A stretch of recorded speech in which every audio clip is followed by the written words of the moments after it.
Era un martes sofocante en Sao Paulo, y el piso 14 de la Torre Cavalcante ya estaba en ebullición antes de las 8 de la mañana. La sala acristalada de reuniones había sido preparada meticulosamente. Carpetas con los informes bilingües, agua importada, aromatizante de lavanda. Todo debía reflejar el estándar impecable de Marcos Enrique Cavalcante, un hombre que dedicó 3 décadas a construir un imperio corporativo, ladrillo por ladrillo. Pero ese día él estaba pálido, con los ojos fijos en el celular y los dedos temblorosos sosteniendo un café que se enfriaba rápidamente. El contrato de 500 millones de reales con el grupo francés sería firmado en menos de 30 minutos, pero el traductor oficial, Pierre Dubo, no llegaría. Un accidente grave, según le informaron. Marcos, que ya había enfrentado crisis económicas, quiebras en el sector y hasta 2 separaciones que le costaron fortunas, nunca había sentido que la garganta se le cerrara de esa manera. Era como si todo el peso de los años acumulados hubiera decidido desplomarse de una sola vez. Mientras tanto, fuera de la sala de reuniones, Carol, la secretaria ejecutiva, tecleaba frenéticamente en 2 celulares al mismo tiempo. Buscaba una alternativa, cualquier persona fluida en francés que pudiera salvar la situación, pero todas las respuestas eran negativas. Los pocos profesionales disponibles estaban en reuniones, viajando o simplemente no contestaban. La tensión en el piso era casi física. Marcos caminaba de un lado a otro, murmurando en voz baja, como si pudiera conjurar un milagro.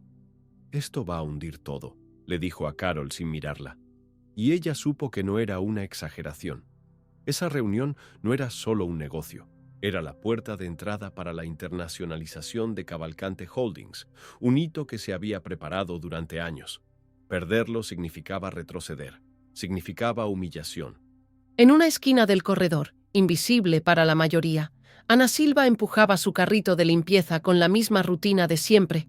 Ese piso, donde estaban las oficinas de la directiva, era su territorio silencioso desde hacía más de 2 años. Conocía la rutina de los ejecutivos, escuchaba conversaciones sin querer, reconocía los olores de los perfumes y el ritmo de las crisis. Era buena en volverse parte del ambiente, invisible, pero presente. Ese día, sin embargo, algo la hizo detenerse. La puerta entreabierta de la recepción dejaba escapar fragmentos de la confusión y escuchó un nombre familiar: Pierre Dubo, el traductor francés. Y entonces captó la gravedad. Sin él, no había acuerdo. Ana apretó el trapo entre las manos. Respiró hondo. El corazón se le aceleró y por un instante vio mentalmente la Torre Eiffel entre la neblina. París aún estaba dentro de ella, aunque el mundo lo hubiera olvidado. Marcos estaba al borde de un colapso silencioso. No había plan B, y era esa ausencia de alternativa lo que lo paralizaba. Él, que siempre tuvo respuestas rápidas, ahora miraba el reloj como si fuera su enemigo. Fue entonces cuando Carol sintió un toque en el brazo. Un toque ligero, pero firme. Al volverse, vio a Ana. «Puedo ayudar», dijo ella, con la voz calma, casi sin emoción. Carol parpadeó, confundida. «¿Con qué?», preguntó. Ana no dudó. «Francés. Viví 12 años en París. Trabajé con eso». Marcos, que escuchó la frase desde lejos, rió sin mirar. «No es momento para bromas», murmuró. Pero Ana no se inmutó. No retrocedía. Sabía que nadie esperaba eso de ella, y precisamente por eso decidió continuar. Carol dudó por un segundo, entre la incredulidad y la desesperación. El tiempo jugaba en su contra, y todos los contactos de la lista habían fallado. Miró a Ana de arriba abajo, uniforme desgastado, guantes desechables, rostro limpio, pero sin maquillaje. Era eso lo que las personas veían, la empleada de limpieza. Pero en ese momento, Carol vio algo diferente. Una mirada firme, segura, algo que desentonaba completamente con el papel que Ana solía desempeñar en el edificio. Sin pedir permiso, Carol tomó a Marcos del brazo y lo llevó hasta la recepción. «Ella habla francés, vivió en París. ¿Quieres intentar otra opción en 5 minutos o arriesgarte con ella?» Él miró a Ana con una ceja arqueada, intentando descifrar si aquello era alguna broma, pero Ana sostuvo la mirada. «¿Cuál es tu formación?», preguntó él, seco. Soy licenciada en Comercio Internacional. Trabajé en Eurotranslog, en París. Fui directora de operaciones durante casi 8 años. El nombre de la empresa era conocido, y eso bastó para sembrar la duda. Marcos apretó los dientes. No tenía más 5 minutos, y ella no parecía estar bromeando. La sala fue reconfigurada a toda prisa. Ana se quitó los guantes, se lavó las manos con cuidado y se recogió el cabello en un moño improvisado. Tomó prestado un blazer de Carol que le quedaba demasiado grande en los hombros, pero servía al menos para borrar la imagen del uniforme de limpieza. Cuando los franceses entraron, 2 hombres y una mujer, todos de mediana edad, con trajes oscuros y postura rígida, Marcos se presentó primero, con su inglés torpe de siempre, y luego señaló a Ana. Esta es Ana Silva, nuestra intérprete invitada para hoy. No explicó más, y Ana tampoco. Solo comenzó a traducir, con fluidez, seguridad y una entonación que llevaba el acento correcto, el tono correcto, la cadencia exacta que solo alguien que vivió años en Francia entiende. El ambiente, cargado de tensión, comenzó a ajustarse. No era solo una traducción, era contexto, era dominio. Ana hacía preguntas a los franceses, traducía con precisión quirúrgica los términos técnicos, corregía conceptos culturales cuando era necesario, y todo eso en los primeros 10 minutos. Marcos no sabía dónde mirar. Los primeros minutos de la reunión parecieron un delirio. Era como si alguien hubiera cambiado el guión sin avisarle. Observaba a Ana de reojo, intentando entender de dónde venía tanta precisión, tanto dominio. No era solo el idioma, era el comportamiento, la forma en que hacía pausas estratégicas, cómo guiaba la respiración de los franceses sin interrumpir, cómo mediaba el tiempo entre una explicación y otra. Hacía preguntas que ni él había pensado en hacer y explicaba con tanta claridad los puntos más técnicos de la propuesta que uno de los franceses, el más áspero de ellos, llegó a soltar un «merci pour ça», con un gesto respetuoso. Eso no era común. Era profesionalismo de alto nivel. Y Marcos, que hasta entonces creía estar al mando, comenzó a darse cuenta de que había alguien allí que conocía ese terreno mucho mejor que él. Empezó a sentirse pequeño. O tal vez era solo admiración disfrazada de sorpresa. Mientras tanto, Ana mantenía un enfoque absoluto. El corazón le latía rápido, claro, pero no por miedo. Era otra cosa, una especie de reencuentro con quien había sido, con quien aún era, pero que el mundo había borrado. Cada palabra que salía de su boca parecía traer de vuelta un pedazo de la mujer que vivió en la Rue de Rivoli, que lideró reuniones en la sede de Eurotranslog, que negoció contratos en Bélgica, Suiza, Lyon. Era como si, al entrar en esa sala, hubiera atravesado el túnel de los años perdidos y por algunas horas tuviera permiso para ser nuevamente quien era. No necesitaba probar nada a nadie y tal vez por eso tenía tanta claridad.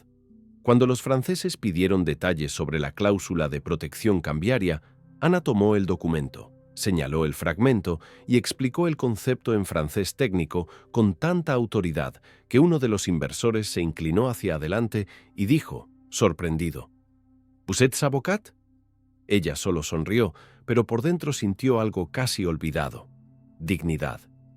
Durante los siguientes 40 minutos, Ana tomó las riendas de la reunión sin jamás parecer que estaba asumiendo el control. Lo hacía con una elegancia silenciosa, como si todo estuviera siendo orquestado discretamente. Marcos, que comenzó tenso y con los brazos cruzados, fue relajándose lentamente. Primero descruzó los brazos, luego pasó a observar más que a intervenir. En cierto momento, notó que los franceses ya no lo miraban a él al hacer preguntas. Miraban directamente a Ana. Y, curiosamente, no se sintió disminuido por eso. Se sintió aliviado. Por primera vez en mucho tiempo, no necesitaba cargar con todo el peso solo.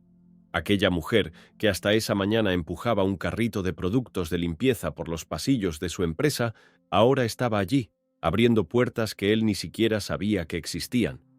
Y lo hacía con una seguridad que no se aprende en cursos de idiomas ni en MBAs en línea. Era experiencia real. Era vivencia.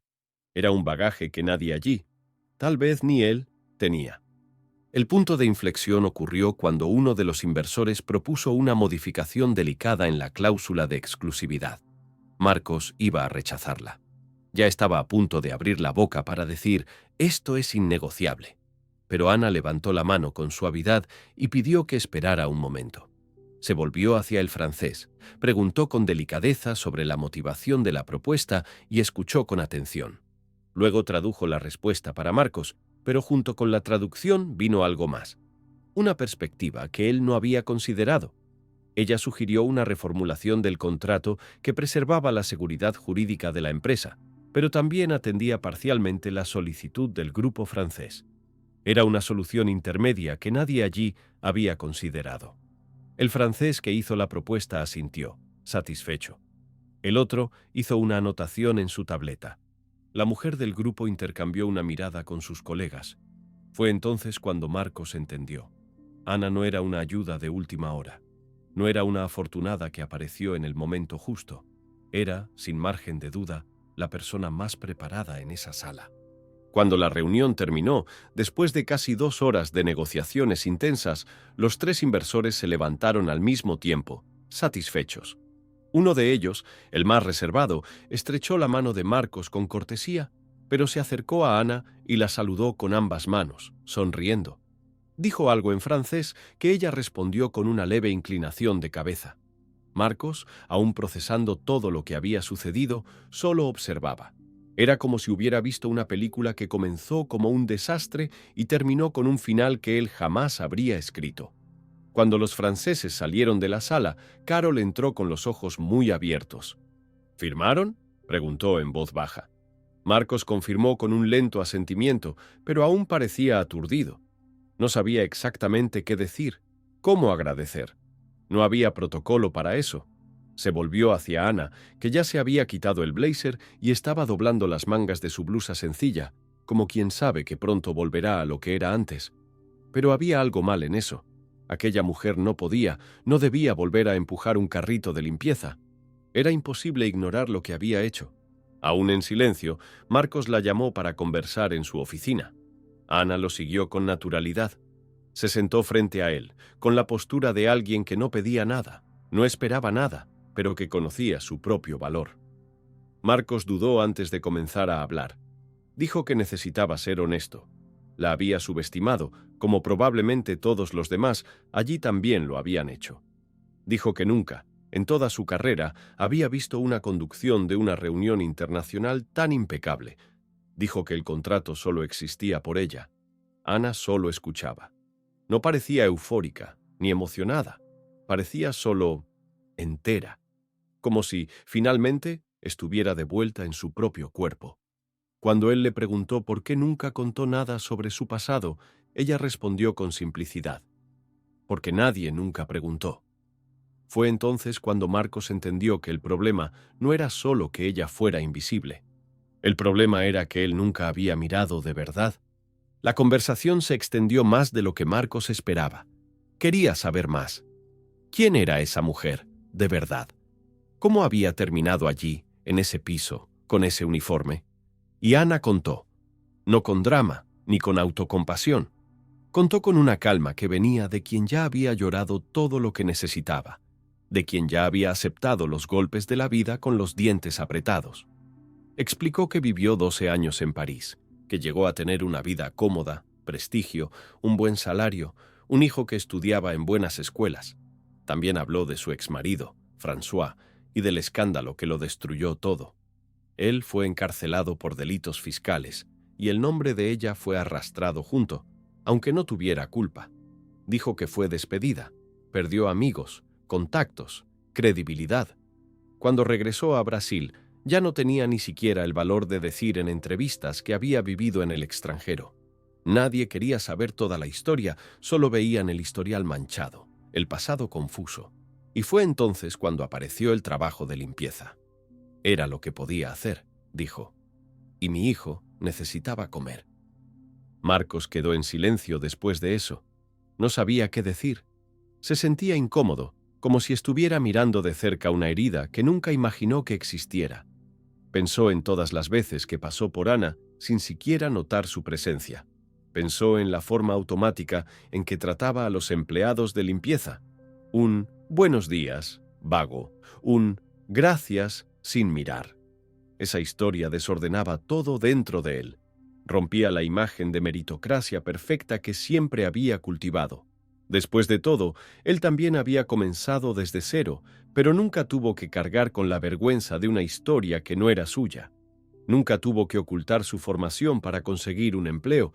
Cuando finalmente habló, fue directo. No puedes seguir donde estás. Eso sería un desperdicio. Ana sonrió, pero no dijo nada.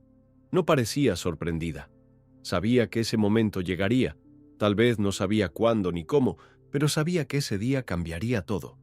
A la mañana siguiente, el edificio entero parecía diferente.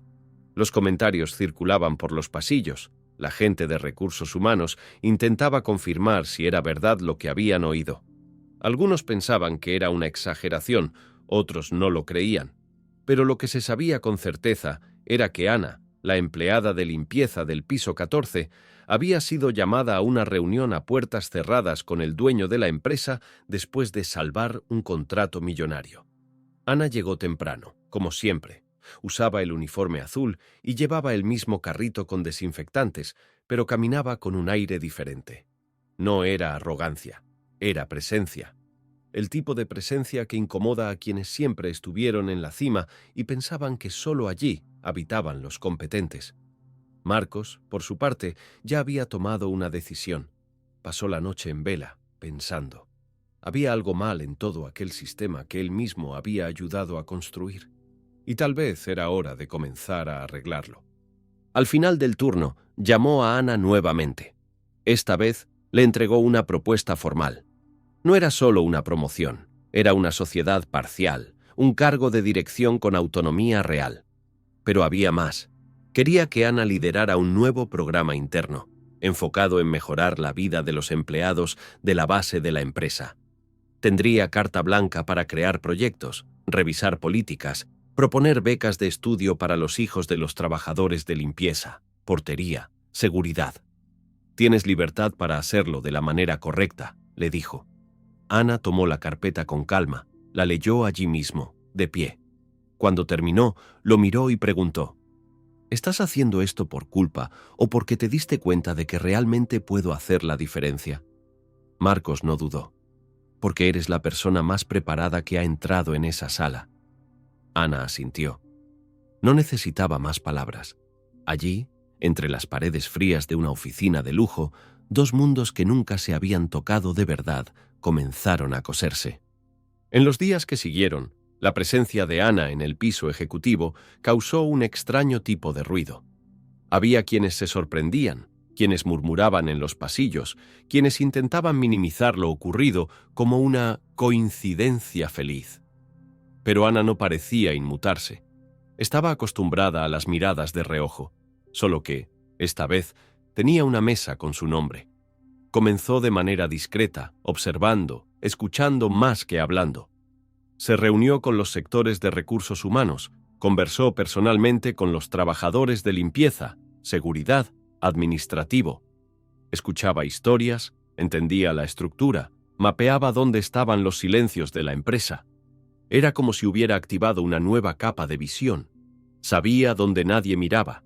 Sabía cómo los problemas se escondían detrás de informes positivos.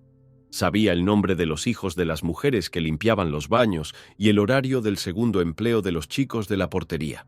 Y fue desde allí que comenzó a construir un plan. No un plan salvador, sino algo posible, real. Marcos observaba todo con una mezcla de sorpresa y orgullo silencioso. No intervenía. Dejaba que Ana lo hiciese a su manera. Poco a poco, comenzó a escuchar más los reportes que le llegaban. Reducción en la rotación del equipo de apoyo. Disminución en las solicitudes de despido. Mejor desempeño en el sector de mantenimiento. Y, principalmente, un nuevo clima en la empresa. Era como si las personas hubieran vuelto a respirar. Ana no estaba allí solo como ejecutiva. Era, sin forzar nada, un símbolo de que era posible más, de que la competencia y la oportunidad no siempre van juntas y de que, a veces, todo lo que una persona necesita es una oportunidad real. Cuando presentó el proyecto de becas de estudio internas, nadie pudo argumentar en contra. No había cómo.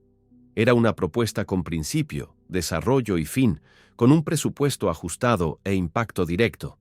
Ella había pensado en todo. Marcos, que siempre fue práctico, no encontró ninguna objeción. Firmó allí mismo. Y fue en ese gesto que sintió algo raro, la sensación de estar haciendo lo correcto, no solo lo más rentable.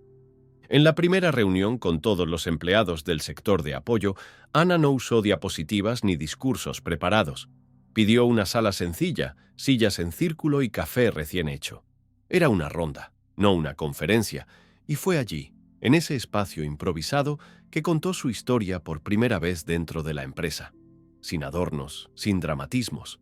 Dijo quién era, de dónde venía, qué había vivido. Y también dijo que estaba allí, no porque tuvo suerte, sino porque alguien, por primera vez en mucho tiempo, creyó en lo que ella cargaba.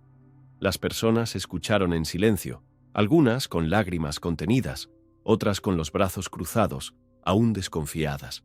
Pero al final, una mujer mayor, que limpiaba los baños de la planta baja, levantó la mano y dijo: «La señora nos hace creer que vale la pena seguir intentando».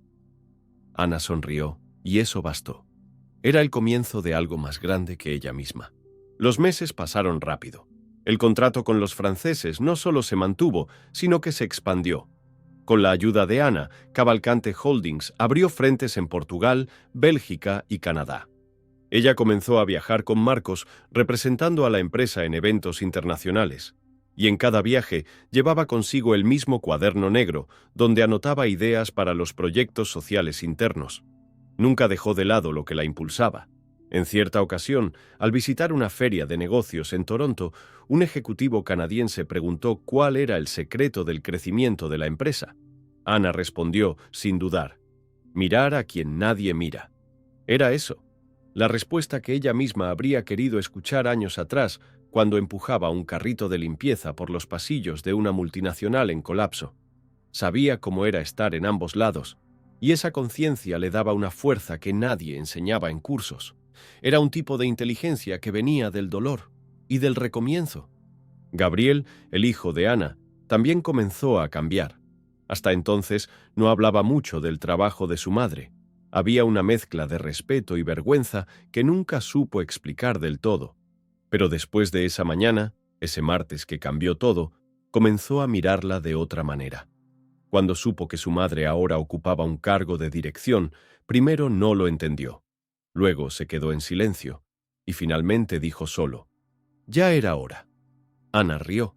El niño que ella crió sola, después de regresar a Brasil sin dinero, crecía ahora inspirado por una mujer que se negó a asumir el papel de víctima, que no pidió permiso para recomenzar.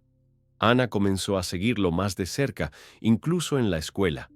Creó, con el apoyo de la empresa, un programa piloto de refuerzo escolar para hijos de empleados con dificultades.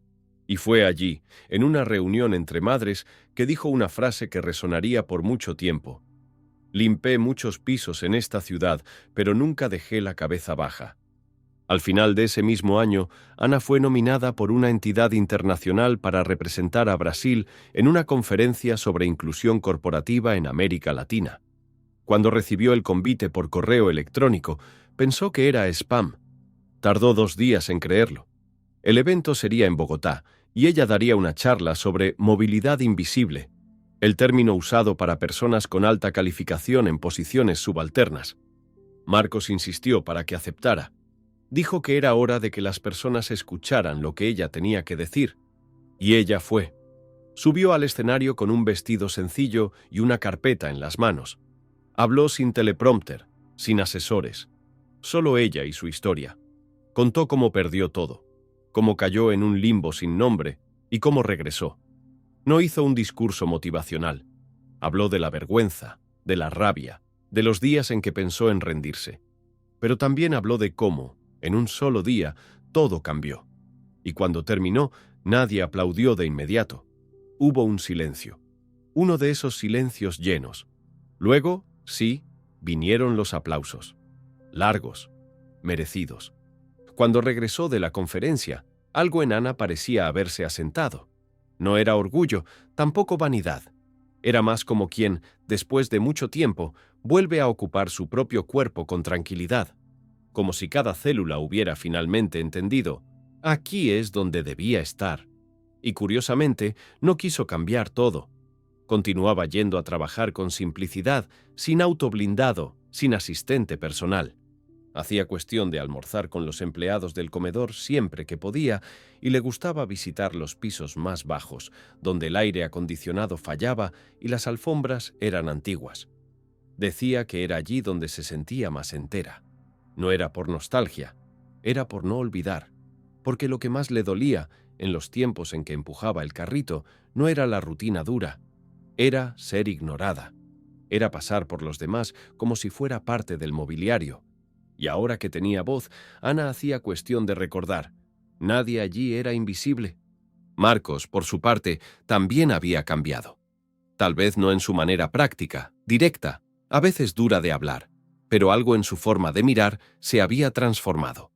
Comenzó a prestar atención a los detalles que antes no veía: quién siempre llegaba antes del horario, quién evitaba pedir ayuda, quién nunca faltaba, pero tampoco sonreía. Percibió que había una cultura silenciosa de miedo y sumisión en los niveles más bajos de la empresa. Y eso lo incomodó de verdad. Por primera vez entendió que la eficiencia no es solo cumplir metas, es tratar bien a las personas, gente que siente que forma parte. Y fue Ana quien le enseñó eso sin jamás exigirlo, solo mostrando, haciendo, estando. Un día, al final de una reunión de dirección, él se levantó, la miró y dijo, delante de todos: Cavalcante Holdings hoy es otra empresa, porque tiene otra alma, y esa alma tiene nombre. Fue un momento breve, sin discurso largo, pero Ana entendió. Era el reconocimiento que nunca llegó cuando más lo necesitaba. Llegó tarde, sí, pero llegó entero. Incluso con todo lo que había conquistado, Ana nunca dejó de sentir un tipo específico de miedo. No el miedo a fracasar. Ese ya lo conocía bien y había aprendido a convivir con él. Era otro. El miedo a ser olvidada de nuevo, a que todo aquello fuera pasajero, una excepción, un acaso. Era un temor que venía de quien ya había tenido el suelo arrancado bajo sus pies sin aviso. Entonces seguía firme, pero con los ojos siempre atentos, como quien sabe que el reconocimiento no es garantía de permanencia. Fue por eso que decidió crear algo propio. Comenzó de manera discreta, con algunas consultorías en empresas más pequeñas, ayudando a estructurar políticas internas de valoración de empleados operativos. Nada grandioso al inicio, solo ella, una laptop y un propósito. Pero poco a poco, los convites fueron surgiendo. Socios, recomendaciones, proyectos, hasta que surgió la idea de transformar todo aquello en una empresa formal. Y así nació AS Consultoría Estratégica, un nombre simple, directo, como a ella le gustaba. Al principio, conciliaba los dos trabajos. Dividía los días entre la dirección de Cavalcante Holdings y las demandas de la consultoría naciente. Marcos la apoyaba. Llegó a decir, en tono de broma, «Solo no me robes los mejores talentos». Ana reía, pero sabía que, en el fondo, él entendía. No se trataba de dejar Cavalcante, era sobre expandir lo que comenzó allí. La empresa creció rápido, porque lo que ella hacía era diferente. No vendía fórmulas listas ni paquetes genéricos. Ana se sentaba con quien lo necesitaba, escuchaba, se sumergía en los bastidores. Era práctica, objetiva, empática. Un día, una joven gerente de recursos humanos de una empresa de tecnología dijo, «Tú hablas con nosotros como si ya hubieras vivido todo esto». Y Ana respondió con sinceridad, «Porque lo viví». Esa era su fuerza. No era solo teoría, era vivencia en carne propia. Era saber el nombre del dolor antes de que apareciera en el papel. Era ver dónde el sistema lastima a quien más lo necesita. Ciertamente, una mañana de lunes, Ana llegó temprano a la sede de Cavalcante Holdings, como siempre hacía en las semanas en que dedicaba tiempo a la empresa. Llevaba un vestido sencillo y el mismo cuaderno negro de siempre bajo el brazo. Al pasar por la recepción, vio a una nueva empleada de limpieza, nerviosa, cargando baldes e intentando entender cuál era el ascensor correcto para el piso 14. Ana se detuvo, sonrió y ayudó a la chica con calma, como quien enseña sin prisa. Le preguntó su nombre. Era Michele. ¿De dónde venía? ¿Cuántos hijos tenía? Cuando Michele agradeció, aún sin saber quién era aquella mujer tan amable, Ana solo dijo: «Tranquila, este edificio fue mi mundo entero durante mucho tiempo». Y subió. En el piso ejecutivo, algunos gestores la saludaron con formalidad, otros con afecto. Sabía que aún causaba incomodidad en parte del liderazgo antiguo, acostumbrado a jerarquías más predecibles, pero no importaba. Ana ya no necesitaba probar nada a nadie. Esa mañana hubo una reunión de evaluación de desempeño trimestral. Ana se sentó al lado de Marcos, como de costumbre, pero quien abrió la reunión fue ella. Comenzó mostrando números, resultados concretos de las acciones internas enfocadas en el bienestar de los empleados operativos. Reducción del ausentismo, mejora en los indicadores de satisfacción interna y un aumento del 38% en el índice de retención de profesionales de la base. Todo respaldado, gráfico por gráfico, sin espacio para suposiciones. Luego pasó a las historias. Relató el caso de un auxiliar de servicios generales que, con el apoyo del programa de becas, había terminado la secundaria e inscrito en un curso técnico de logística. Contó cómo ese mismo joven ahora trabajaba como asistente de almacén y era el primero de su familia en tener un empleo registrado con plan de carrera. Era de eso de lo que Ana hablaba cuando decía que la transformación real no estaba en la fachada, sino en los pasillos olvidados. Marcos, durante toda la presentación, solo observaba, y al final, sin decir palabra, aplaudió. El gesto fue seguido por todos. Fue después de esa reunión que Marcos tomó otra decisión importante. Nominó a Ana para un premio de liderazgo empresarial con impacto social, promovido por una de las mayores revistas de negocios del país. Ana no gustaba mucho de la exposición, pero entendió que aquello no era sobre ella. Era sobre abrir espacio. Era sobre mostrar que la competencia no tiene uniforme y que historias como la suya solo parecen excepción porque nadie suele dar micrófono a quien carga cicatrices. Cuando recibió la llamada de la organización del premio, escuchó todo con atención y al final preguntó: ¿también van a entrevistar al personal de limpieza que aún está allá abajo? Del otro lado de la línea hubo silencio. Ana sonrió. Sabía que aún había un largo camino, pero también sabía que la conversación ya había cambiado de lugar. El día de la premiación, Ana usó un vestido burdeos, el cabello recogido en un moño sencillo y zapatos bajos. Subió al escenario con la misma postura de siempre, firme, pero ligera, y habló durante 10 minutos. Habló de la limpieza, del silencio, del regreso por encima. Mientras hablaba, en la platea, Gabriel filmaba todo con el celular. Ya no era el niño avergonzado. Ahora era un joven orgulloso, a punto de entrar en la Universidad de Economía con una beca completa. Decía a sus colegas que su madre era consultora internacional y que cambió la mentalidad de un montón de empresarios tontos que solo miran hacia arriba. Ana reía con esas frases, pero sabía que había verdad en ellas. Era exactamente eso. Había dado un vuelco a la mesa sin hacer ruido. Había hecho que lo imposible pareciera lógico. Cuando bajó del escenario y regresó a su lugar, una mujer, presidenta de una gran cadena de supermercados, se acercó y dijo: «Me hiciste recordar a mi madre. Ella también limpiaba oficinas». Ana tomó la mano de la mujer por algunos segundos y respondió: «Entonces probablemente sabía más de la empresa que cualquier CEO». La mujer sonrió con los ojos húmedos. Era más que un intercambio. Era una línea invisible conectando a quienes nunca tuvieron voz. Y ahora, poco a poco, comenzaban a ser escuchados. Después de la premiación, la historia de Ana ganó espacio en diarios y revistas, pero ella seguía siendo la misma. Rechazó entrevistas sensacionalistas, se negó a participar en programas de auditorio y nunca aceptó que le pusieran la etiqueta de empleada de limpieza que se convirtió en ejecutiva.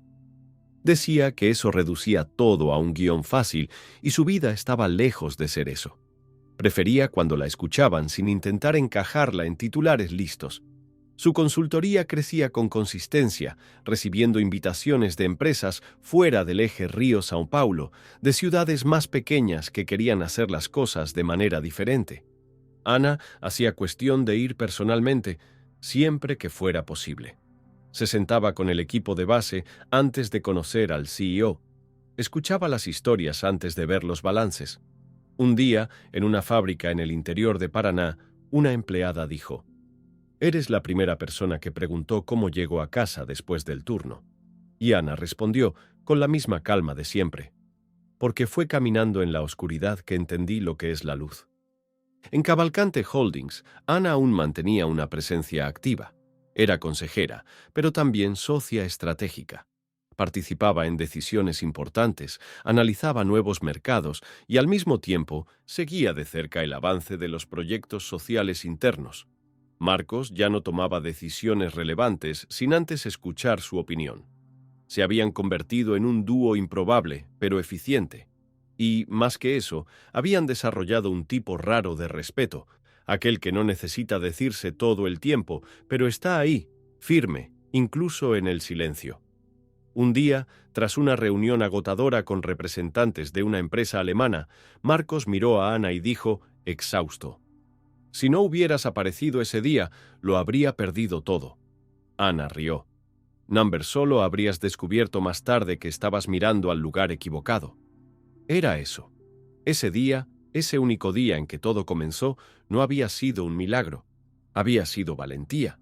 La valentía de alguien que, aun siendo menospreciada, decidió levantarse. Con el tiempo, el nombre de Ana Silva comenzó a circular en círculos donde antes nunca habría sido considerada. Universidades comenzaron a invitarla para conferencias, ONG pedían su orientación en programas de capacitación, e incluso organismos públicos buscaban su consultoría para reformular políticas internas. Pero ella siempre dejaba claro, no era especialista en todo. Su especialidad era la gente, escuchar con profundidad, traducir los dolores que no aparecen en las planillas. Ana seguía con la misma rutina de anotaciones en cuadernos negros, ahora apilados en su estantería. Cada uno de ellos representaba un lugar, una historia, una herida y un intento de cura. Decía que no tenía prisa, que aprendía mucho más escuchando que respondiendo. Y por eso, al ser llamada para una mesa de debate con 3 hombres de traje, todos con currículos extensos, Ana fue la última en hablar. Cuando el micrófono llegó a ella, dijo: «Mientras ustedes hablaban, yo estaba pensando en cómo todo esto parecería lejano para Michele, que hoy limpia el piso donde ustedes trabajan».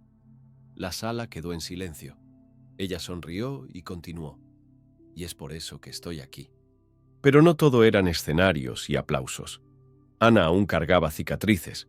Todavía tenía pesadillas con las cartas de despido que recibió en Francia, con los días sin dinero para el alquiler, con las miradas de desprecio de quienes la trataban como cómplice del delito de su exmarido.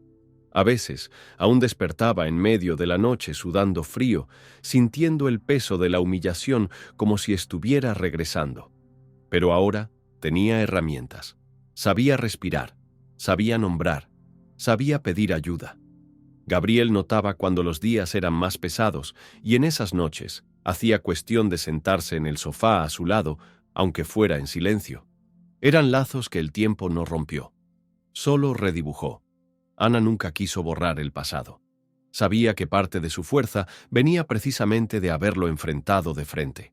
La empleada de limpieza, la ejecutiva, la madre, la consultora. Todo eso era ella. Y en cada parte había verdad. Un día, Ana fue invitada a participar en un documental sobre trayectorias invisibles. La propuesta era contar historias de personas que pasaron por cargos subalternos a pesar de poseer alta calificación. Al principio, dudó. No quería convertirse en personaje, pero cambió de idea cuando supo que otras mujeres, una exprofesora trabajando como cuidadora, una ingeniera actuando como cajera de hamburguesería, también estarían en el proyecto.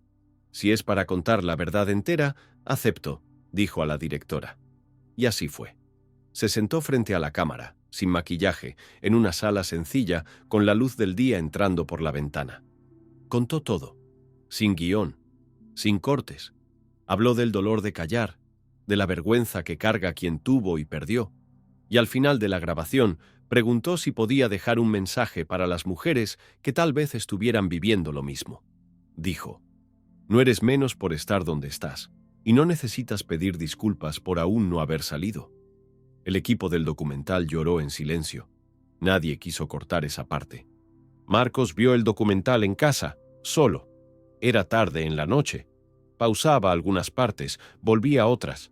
Vio a Ana hablando con firmeza, pero también con una vulnerabilidad que nunca había presenciado en vivo. Percibió que conocía muy poco a la mujer con quien compartía tantas decisiones. Eso lo tocó más de lo que imaginaba.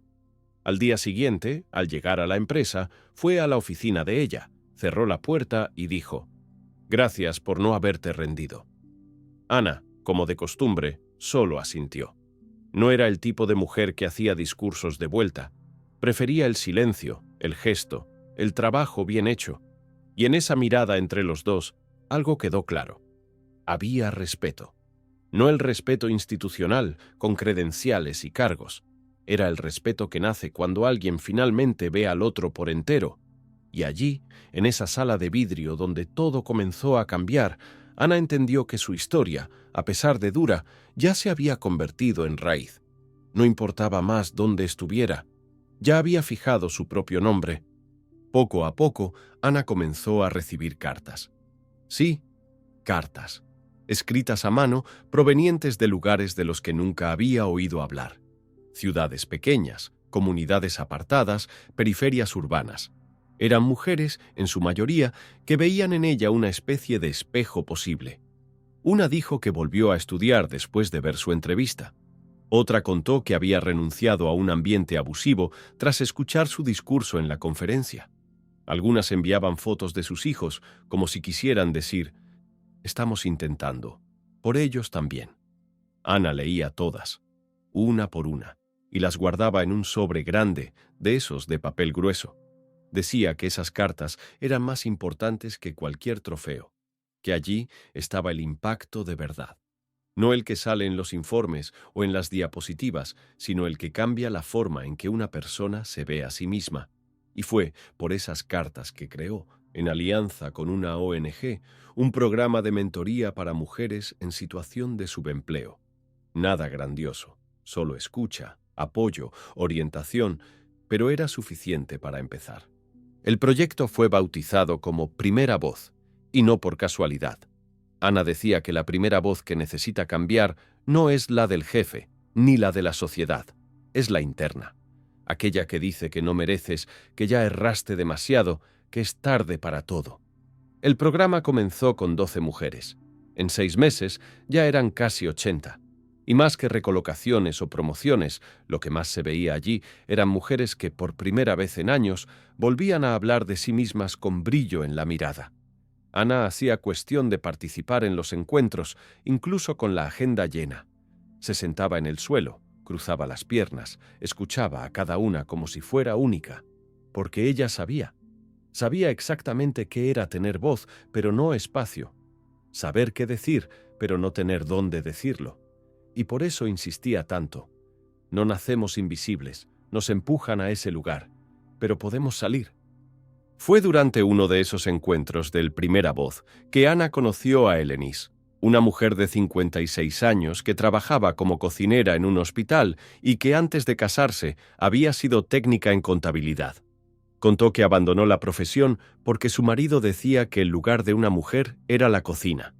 Años después, separada, sin especializaciones actualizadas y con vergüenza de intentar un recomienzo, Elenis vivía en silencio, hasta que vio la historia de Ana en un video compartido por WhatsApp. Pensé, si ella lo logró, tal vez yo aún pueda también, dijo, con los ojos llorosos. Ana no respondió con frases hechas, solo tomó su mano. A veces, la respuesta más potente es la presencia. En los meses siguientes, Elenis volvió a estudiar. Pasó a formar parte del equipo administrativo de un centro comunitario local. Y cuando Ana lo supo, le envió una nota escrita a mano. Tu historia se convirtió en parte de la mía. Gracias por no callarte. Mientras tanto, Gabriel, el hijo de Ana, ya cursaba el 2º año de la universidad. Había creado un proyecto de iniciación científica sobre desigualdad en el mercado laboral y usaba el ejemplo de su madre como referencia directa, con un orgullo desmedido. Ana leía sus textos con emoción, pero también con cierto cuidado. Sabía el peso de convertirse en un símbolo demasiado grande. Siempre reforzaba con su hijo que no quería ser heroína, ni excepción. Quería ser puente, alguien que señala caminos, pero no se convierte en pedestal. Gabriel entendía. Decía que, para él, ella era solo su madre. Pero por dentro, ella sabía que ese solo era todo. Era allí donde estaba la fuerza. En la mesa sencilla de la cocina, en las conversaciones sin celular, en los días en que el silencio hablaba más que 1000 consejos. Ana ya no necesitaba probar nada al mundo. Pero en ese pequeño universo que construyó con su hijo, aún hacía cuestión de ser ejemplo. Un ejemplo vivo, real, que yerra, acierta, pero nunca, nunca se permite ser borrada de nuevo. Un sábado por la tarde, Ana recibió un convite inusual: regresar a Francia. No como turista, ni como visitante, sino como conferencista en un evento sobre reintegración profesional de inmigrantes. La organización estaba vinculada a una antigua colega de Eurotranslog que, incluso años después, recordaba a Ana con admiración. El convite removió todo. No por la logística, ni por el nerviosismo de la presentación, sino por la memoria. París aún era una herida que nunca cicatrizó por completo. Fue allí donde todo se derrumbó. Aceptar significaba enfrentar el suelo donde cayó, pero también significaba mostrar a sí misma que ahora regresaría de pie. Gabriel insistió: «Ve, mamá, es hora». Y ella fue, con una maleta ligera, el corazón apretado y el mismo cuaderno negro de siempre. Al pisar el aeropuerto Charles de Gaulle, sintió el aire frío de la ciudad entrando por los poros como un recuerdo. Era el mismo lugar, pero ella ya no era la misma mujer. El día del evento, Ana caminó por las calles conocidas con pasos lentos. Pasó por una antigua panadería donde compraba baguettes con su hijo pequeño, por una plazoleta donde solía sentarse los domingos antes de que todo se derrumbara. Cada rincón traía una imagen, una sensación, un eco de lo que fue. Pero, curiosamente, ya no había dolor. Había respeto. Había un tipo de paz que solo llega después de que uno reconstruye lo que fue destrozado. Cuando subió al escenario, frente a una platea mayoritariamente formada por mujeres inmigrantes, miró por algunos segundos sin decir nada.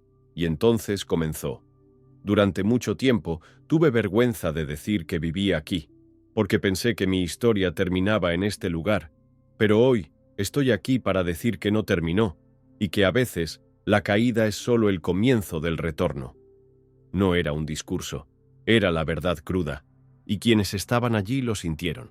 Al final de la charla, fue rodeada por personas emocionadas. Una joven siria dijo: «Tu presencia aquí me hizo recordar quién soy». Ana solo respondió: «Entonces ya valió la pena». Al regresar a Brasil, Ana trajo más que recuerdos. Trajo una decisión. Después de ese viaje, entendió que su misión ya había superado los límites de Cavalcante Holdings, de la consultoría e incluso de los proyectos sociales. Era hora de estructurar una fundación. Algo que pudiera continuar incluso cuando ella ya no estuviera allí, con las manos directamente en las acciones. La idea era simple: capacitar, dar visibilidad y crear políticas públicas enfocadas en la valoración de trabajadores invisibles. «No quiero salvar a nadie», decía, «quiero abrir puertas». La fundación recibió el nombre de Gabriel a pedido de él mismo. Dijo que era su forma de también asumir responsabilidad, y a Ana le gustó, porque al final era sobre eso: continuidad. Lo que comenzó en ese día en que todo casi se derrumbó por una reunión sin traductor, ahora era una red entera de transformación. Un efecto dominó que ella nunca planeó, pero que pasó a alimentar con lo que tenía de más valioso: experiencia y escucha. La inauguración de la Fundación Gabriel ocurrió en un galpón reformado en la zona este, donde antes funcionaba una fábrica abandonada. Fue un evento sencillo, lleno de gente común. Sin alfombra roja, sin discursos largos, solo historias. Entre los presentes estaban Michele, ahora cursando la Universidad de Enfermería, Elenis, con su nueva credencial de coordinadora de equipo, y hasta Marcos, que hizo cuestión de estar allí, no como CEO, sino como alguien que aprendió con la caída de sus propios muros. Durante la ceremonia, Gabriel leyó un pequeño texto. Dijo que su madre le enseñó a mirar donde nadie más miraba, que el mayor legado de ella no era el éxito, sino la valentía de recomenzar desde donde nadie más quería empezar. Ana escuchó todo con los ojos llorosos, pero sin derrumbarse. Sabía que allí, en ese espacio antes vacío, ahora había algo vivo. Algo que comenzó en un momento de desesperación y se transformó en punto de partida para tanta gente. Esa noche, después del evento, Ana se quedó sola en el galpón por algunos minutos.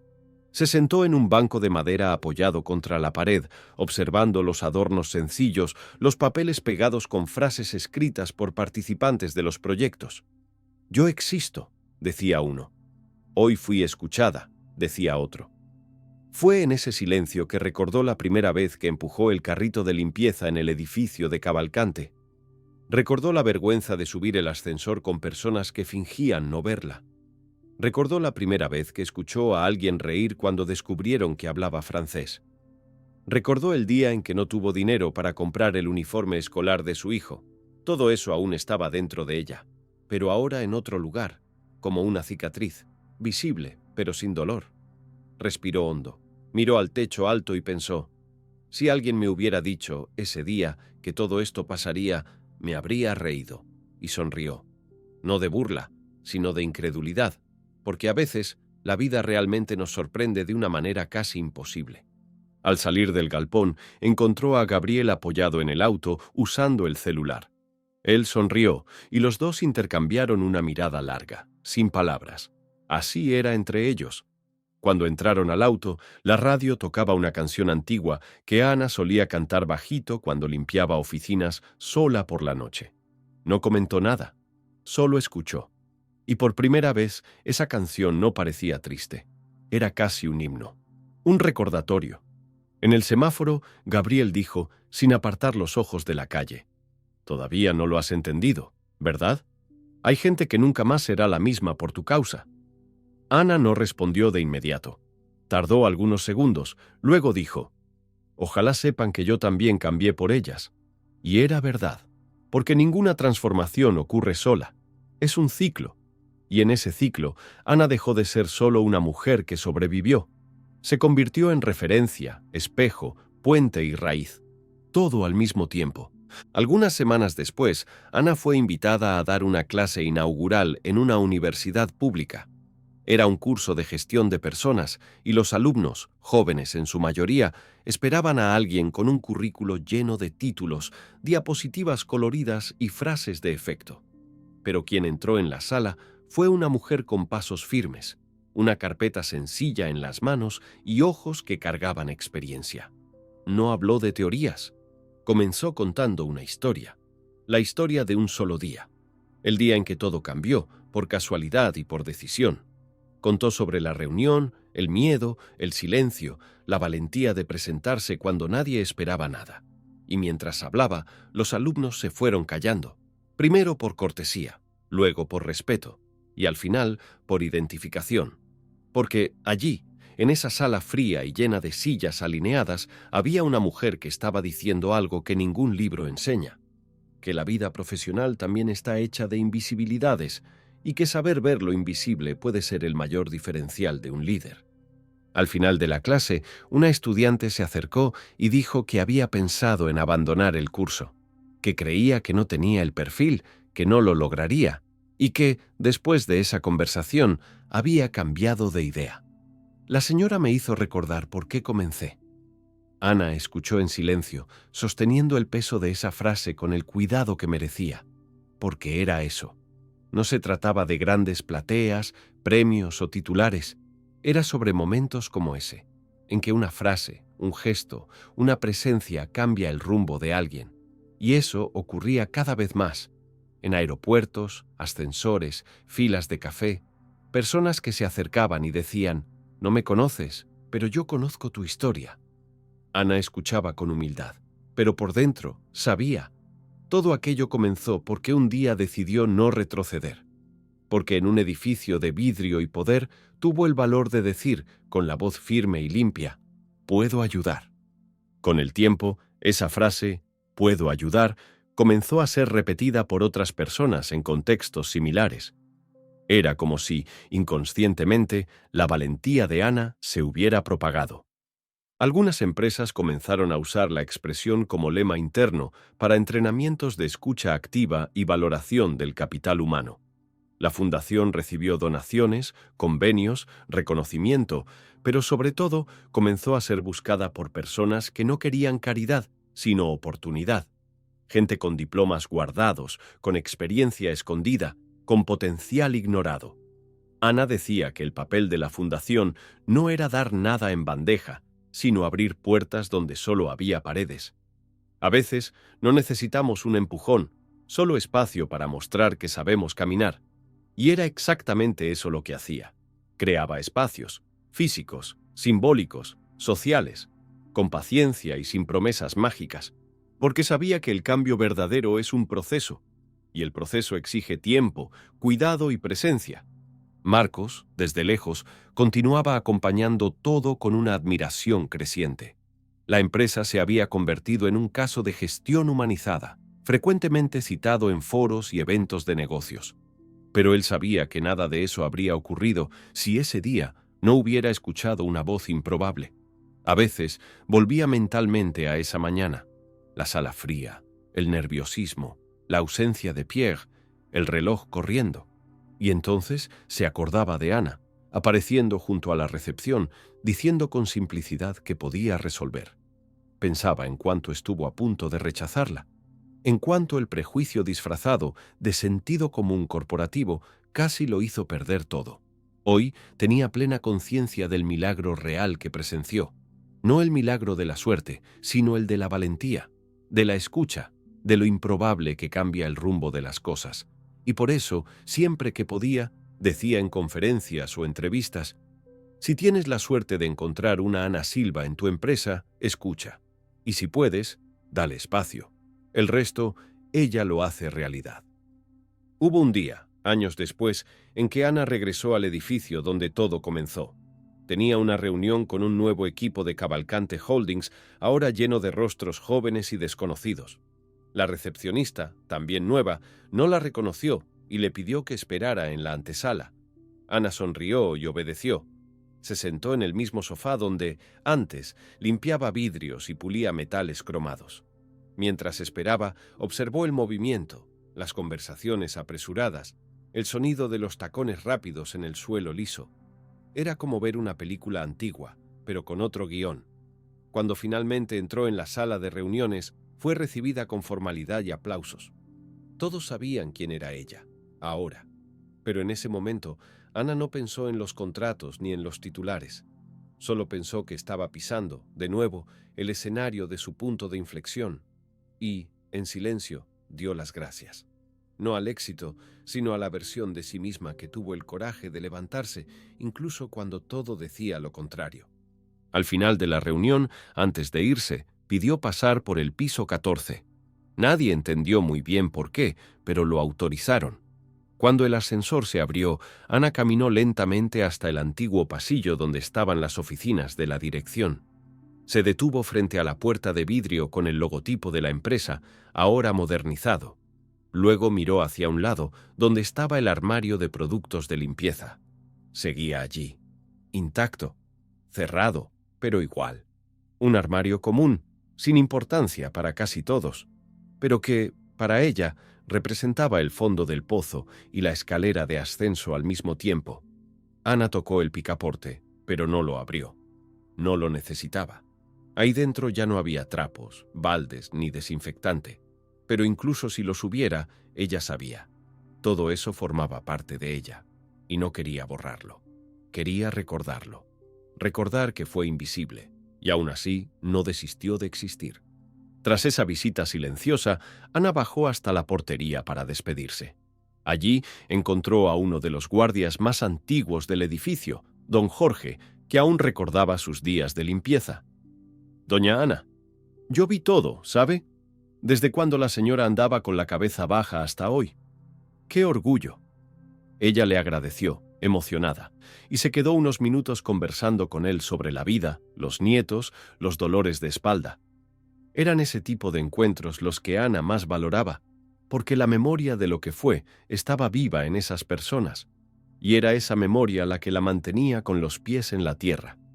Al salir del edificio, vio el reflejo de la fachada en los vidrios del edificio de al lado.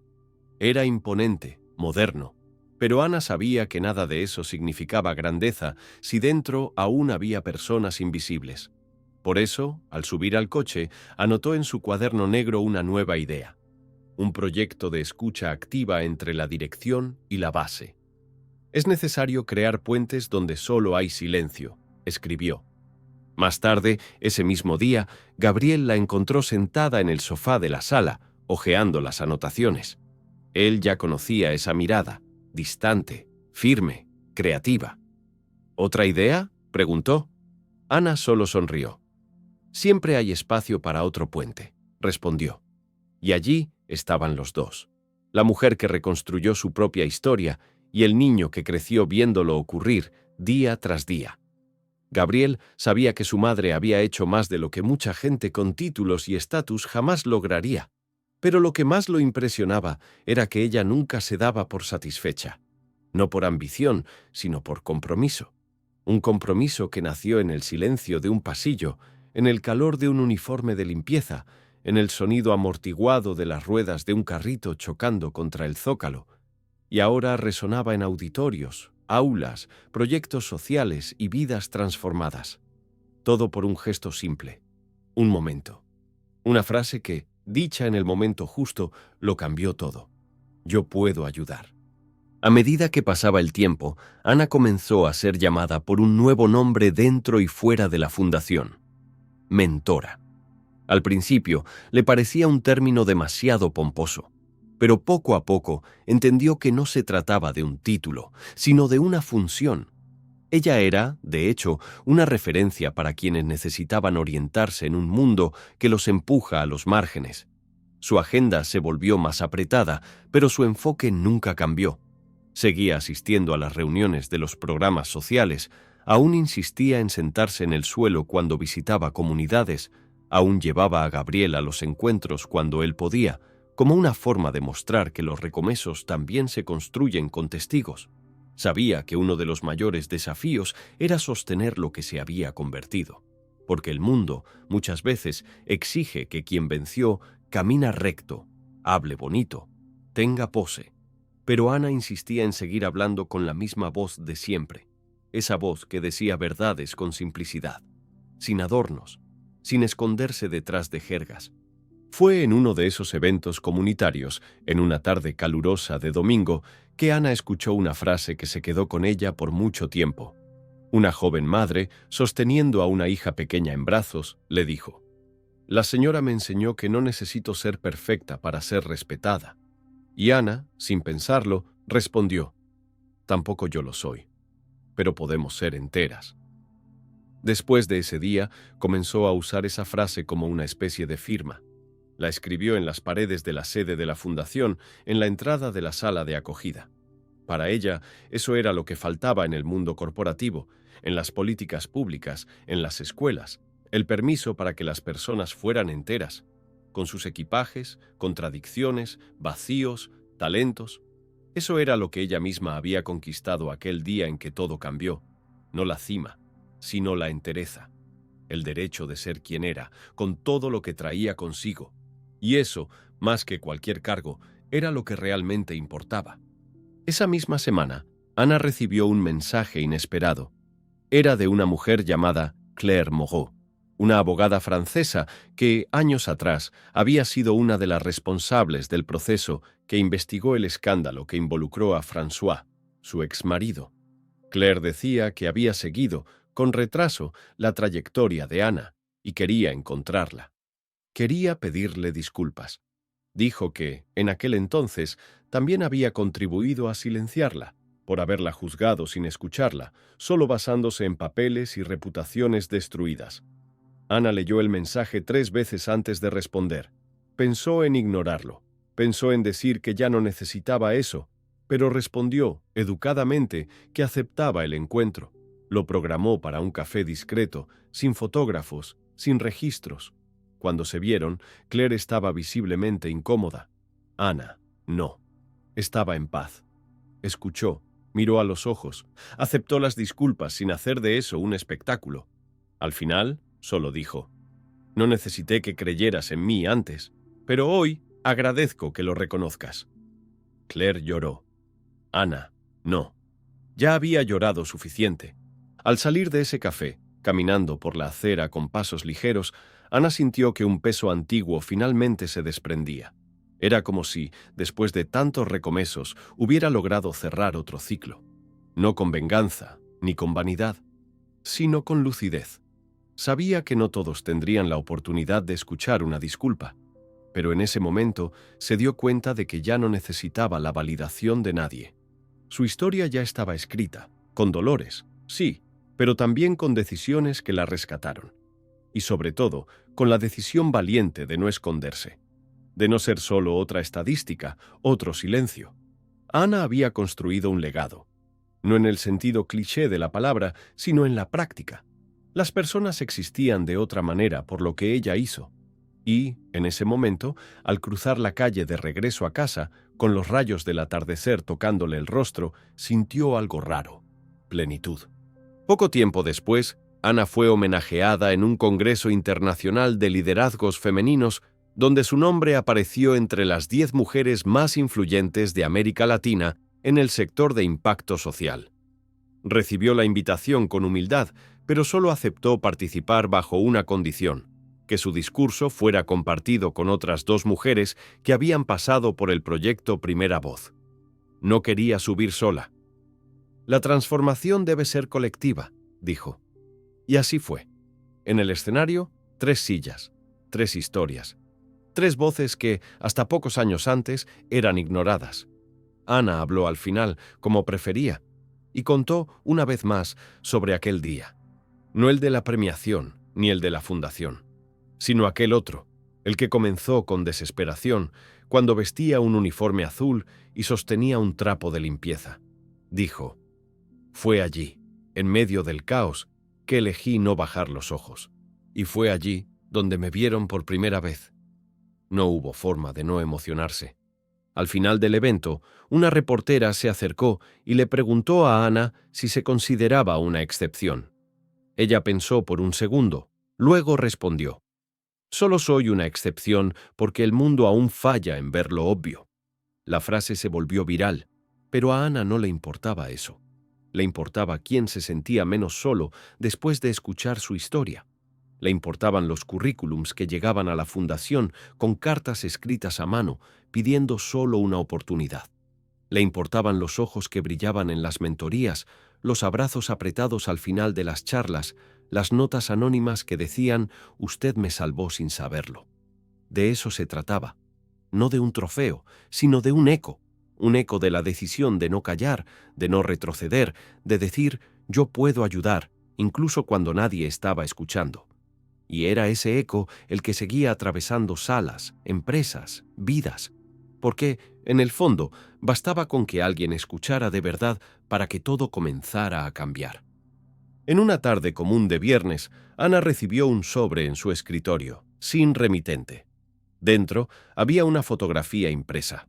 Ella misma, de espaldas, empujando el carrito de limpieza en el pasillo del piso 14 años atrás, y junto a la foto, una nota escrita a mano: «Te vi ese día, y nunca lo olvidé». No había firma, no había nada más, pero Ana se quedó allí, mirando la imagen durante largos minutos. No era tristeza ni vergüenza, era algo parecido a la reverencia, como si esa mujer de la foto aún estuviera dentro de ella, viva, presente, y tal vez lo estaba, porque nunca quiso borrar esa parte de su historia. Al contrario, insistía en cargarla. Era el recordatorio de que la dignidad no tiene cargo, que uno es quien es, incluso cuando el mundo no lo reconoce. Esa imagen, ahora guardada en su cajón personal, decía más que 1000 homenajes. Más tarde, ese mismo día, durante una reunión con el equipo de la fundación, Ana mostró la foto y contó la historia de la nota.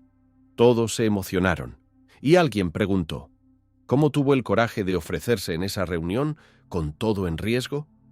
Ana pensó por un momento y respondió: porque ya había perdido todo antes, y cuando uno pierde todo, también pierde el miedo a intentar. El silencio que siguió fue de esos pesados, buenos.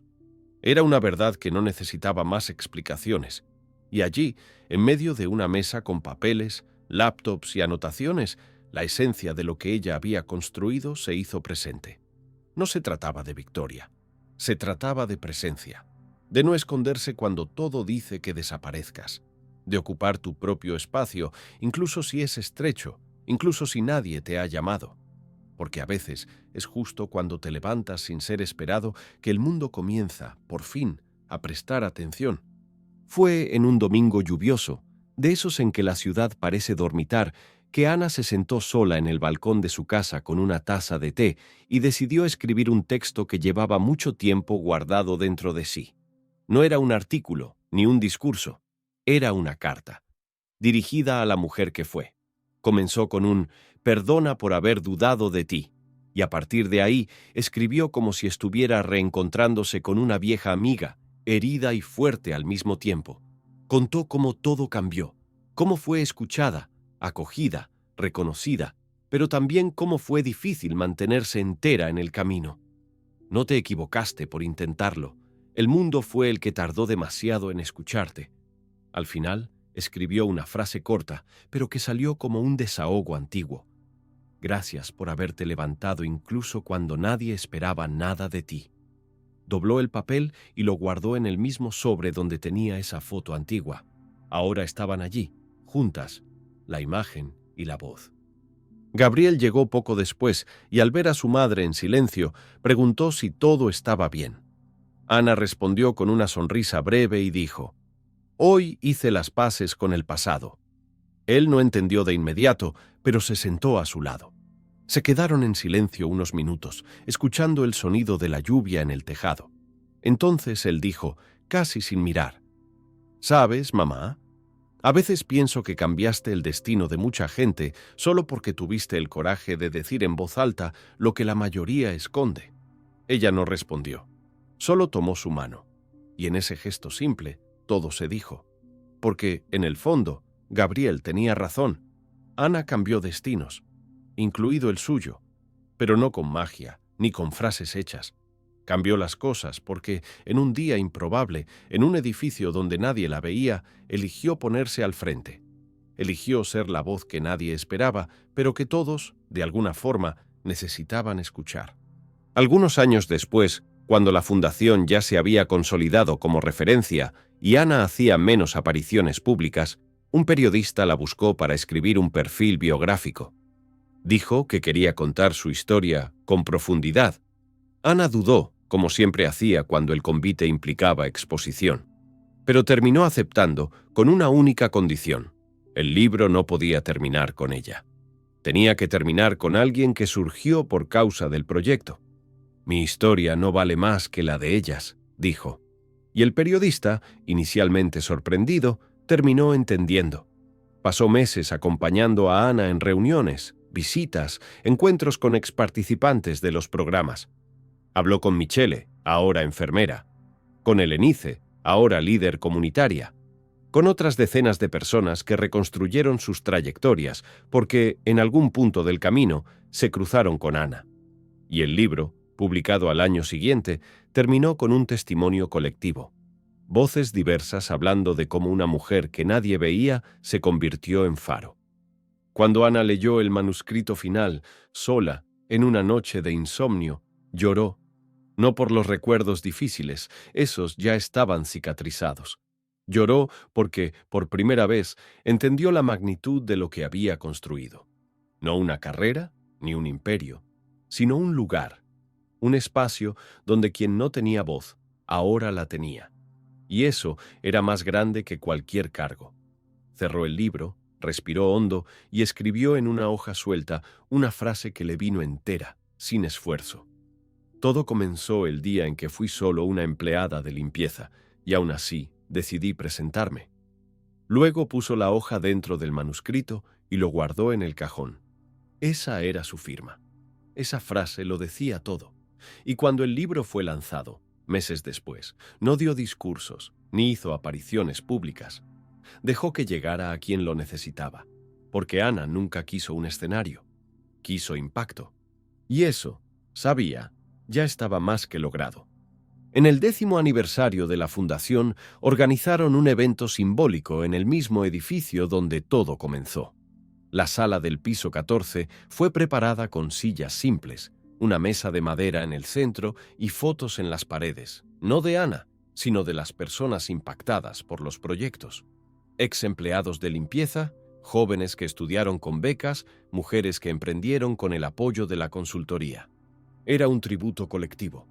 Ana entró discretamente, sin llamar la atención. Fue recibida con abrazos sinceros y ojos llorosos. Algunos colaboradores más antiguos lloraron al volver a verla allí. Y entre tantos reencuentros, encontró nuevamente a Carol, la secretaria que creyó en ella en aquella mañana decisiva. Las dos se abrazaron por largos segundos. No fue necesario decir mucho. Carol solo murmuró: «Lo sabía». Y Ana respondió. Y por eso todo comenzó. Porque, en el fondo, la transformación no vino solo del coraje de ofrecerse, sino también del coraje de alguien que escuchó. Durante el evento, invitaron a Ana a decir unas palabras. Ella dudó, como siempre, pero tomó el micrófono. Dijo que ese día no era sobre ella, sino sobre lo que sucede cuando uno se niega a aceptar el lugar donde lo colocan. Dijo que no era una historia de superación, sino de resistencia, de permanencia, de alguien que decidió ocupar su espacio incluso cuando todo le decía que se callara, y que, en ese edificio, en ese mismo piso, había encontrado no solo una nueva trayectoria, sino también una nueva forma de existir. Al final, pidió que todos se levantaran y se tomaran de las manos, porque así fue como salí del fondo, no sola, sino con gente que me vio. Y allí, entre aplausos, ojos húmedos y un silencio lleno de sentido, Ana sabía. El ciclo estaba completo, pero la historia aún viva, porque mientras existan voces silenciadas, habrá alguien necesitando escuchar la frase que un día lo cambió todo: «Yo puedo ayudar». Al salir del evento, Ana caminó sola por los pasillos del edificio, ahora remodelados, más modernos, pero aún con ese olor a limpieza en el aire. Se detuvo un instante frente al espejo del ascensor y se vio reflejada con el gafete de la fundación colgando del cuello. Recordó la primera vez que entró allí sin ser notada, con un uniforme gastado y un trapeador en la mano. Y recordó el frío en el estómago al decidir acercarse a la recepción ese día. No era solo miedo al no, era miedo a ser ridiculizada, ignorada, tratada como alguien que se metía donde no debía. Pero aún así fue. Aún así dijo: «Yo puedo ayudar». Y eso ahora lo sabía.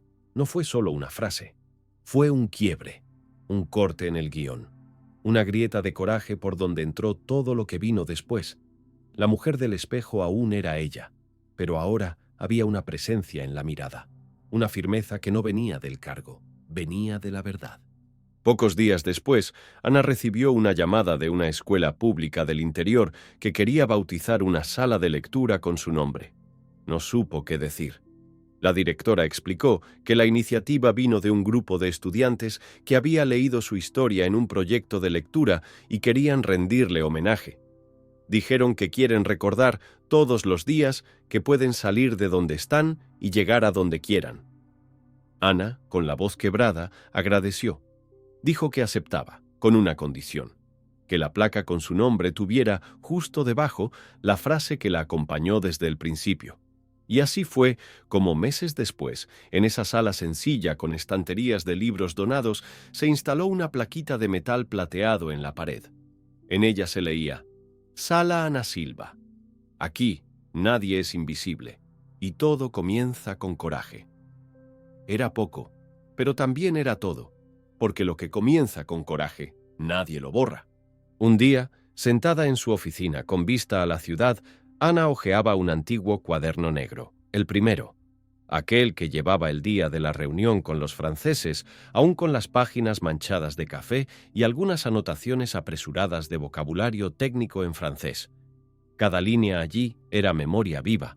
Olió el papel, el tiempo, y sonrió con los ojos húmedos. No de nostalgia, sino de reverencia. Eso era su prueba silenciosa de que no había inventado nada.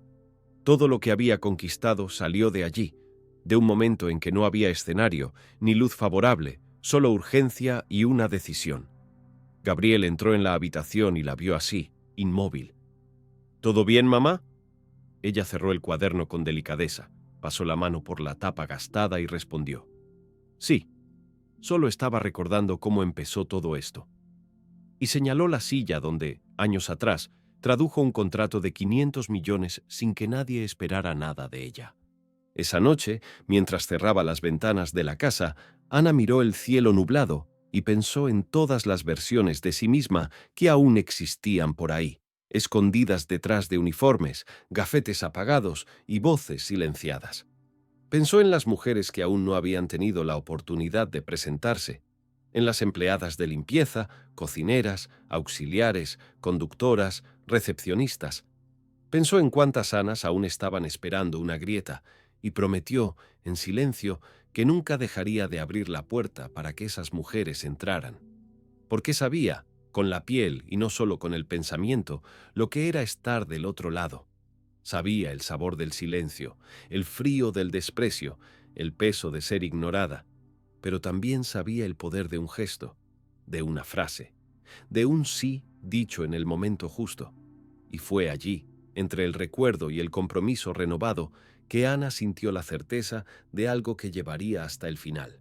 Nada en la vida fue tan verdadero como aquel día en que todo se derrumbaba, y ella decidió levantar la mano. En los años siguientes, la historia de Ana se difundió como referencia en universidades, congresos y hasta en programas de formación de liderazgos.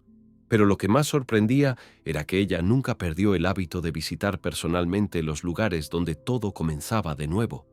Era común encontrarla sentada junto a jóvenes en formación, escuchando con atención historias parecidas a la suya, pero en otras voces, con otros dolores. Decía que cada escucha era también un espejo y que siempre aprendía algo nuevo al oír a alguien intentando reencontrarse.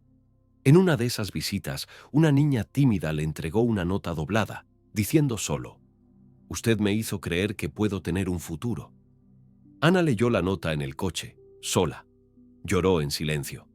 Porque, a pesar de todo lo que conquistó, aún se emocionaba con el comienzo. Siempre volvía al comienzo. Siempre.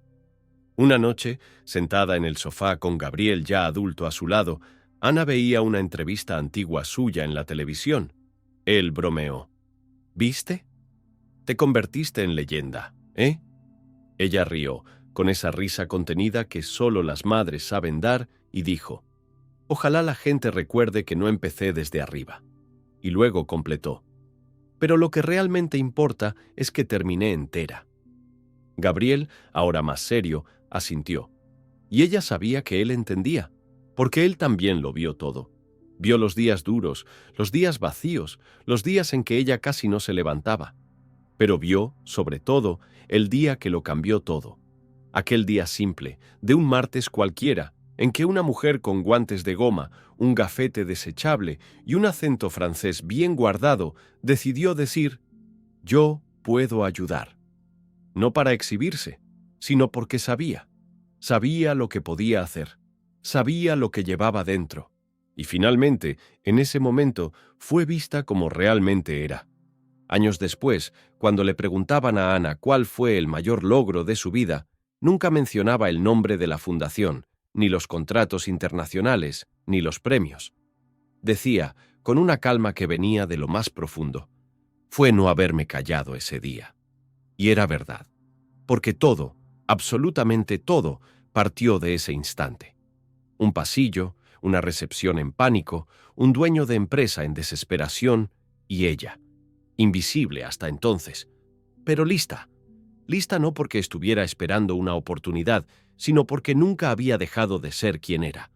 Lo que faltaba era que alguien la viera, y en el instante en que dijo «yo puedo ayudar», no solo estaba ofreciendo traducción, estaba rescatando su historia, reivindicando su propio nombre, recuperando una dignidad que nunca debería haber sido puesta en duda. Y al hacerlo, sin heroísmo, sin pose, solo con la fuerza cruda de la verdad, lo cambió todo. Primero para sí misma, luego para tantos otros. Hoy, la historia de Ana se estudia en cursos de liderazgo, se cita en paneles sobre equidad y se recuerda siempre que se habla de la valorización de talentos invisibilizados. Pero ella nunca se dejó encantar por el brillo de esos homenajes. Seguía prefiriendo sentarse al fondo de la sala, escuchar más que hablar, anotar ideas en cuadernos baratos. Seguía siendo la misma, solo que ahora con un lugar. Y eso era lo que hacía la diferencia. No necesitó cambiar su esencia para conquistar respeto. Solo necesitó resistir hasta que el mundo la viera. Y, cuando la vio, no pudo dejar de verla. Porque personas como Ana no desaparecen. Pueden ser silenciadas por un tiempo, pero cuando hablan, nadie las olvida. Y fue así, sin pedir permiso, sin gritar, sin exigir, que Ana escribió su historia con manos firmes. Una historia que comenzó en silencio, entre baldes y trapos, y terminó resonando en salas de reuniones, auditorios, libros y sobre todo en personas. Personas que por su causa también se permitieron levantarse, también dijeron «yo puedo ayudar», también fueron vistas, porque al final, como ella decía, no hay milagro mayor que el coraje de mostrarse entero, incluso cuando el mundo entero insiste en no verte.